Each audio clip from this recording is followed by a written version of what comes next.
അമ്മ മരിച്ച വീട്ടിലൊരച്ഛനെ കണ്ടിട്ടുണ്ടോ? ഉമ്മറത്തെ മൂലയിൽ ഒരിടത്ത് കസാലയിൽ മിണ്ടാണ്ടിരിക്കുന്നുണ്ടാവും. കാണാൻ വരുന്നവരോട് തലയാട്ടും. കരയുന്ന പെൺമക്കളെ കേൾക്കുമ്പോൾ ഓളോട് മിണ്ടാണ്ടിരിക്കാൻ പറയുമെന്ന് അടുത്തു നിൽക്കുന്ന സ്ത്രീകളോട് പറയും. എല്ലാം കൃത്യമായി കൈകാര്യം ചെയ്യുന്ന മകനോട് നിസ്സാരമായൊരു കാര്യമുണ്ടാക്കി വെറുതെ ദേഷ്യപ്പെടും.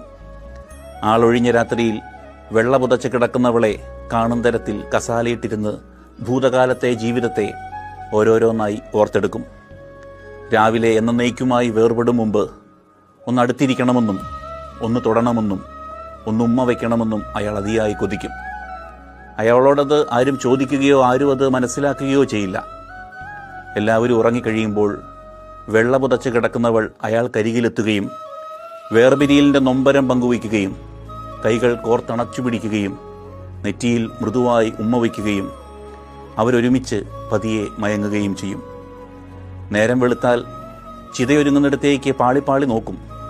നേരമാവുമ്പോൾ എന്നാൽ എടുക്കുകയല്ലേ എന്ന് ചോദ്യമായി എത്തുന്നയാളോട് തല താഴ്ത്തി മനസ്സില്ലാതെ തലയാട്ടും.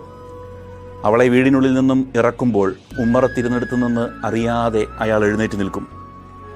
നോക്കാൻ ത്രാണിയില്ലാതെ നേരം വിദൂരതയിലേക്ക് നോക്കും. ഇറങ്ങിപ്പോകുന്നവൾ തൻ്റെ കൈപിടിച്ചാദ്യമായി ഉമ്മറപ്പടി കയറി വന്നത് അയാൾ അപ്പോഴോർക്കും.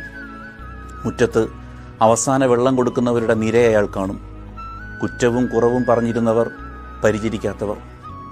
ചിതയിലെടുത്ത് കിടത്തുമ്പോൾ അയാൾ നിർനിമേഷനായി നോക്കും. ചിത കത്തിത്തുടങ്ങുമ്പോൾ അയാളുടെ ഉള്ളവും എരിഞ്ഞു തുടങ്ങും. അവൾ എരിഞ്ഞൊടുങ്ങുമ്പോൾ അയാളൊരു നെരിപ്പോടായി നീറിത്തുടങ്ങും. അമ്മ മരിച്ച വീട്ടിലെ ഉമ്മറത്തും അകങ്ങളിലും അച്ഛന്മാരെന്നും നീറുന്നുണ്ടാവും ഒരു നെരിപ്പോടായി. Download ShareChat.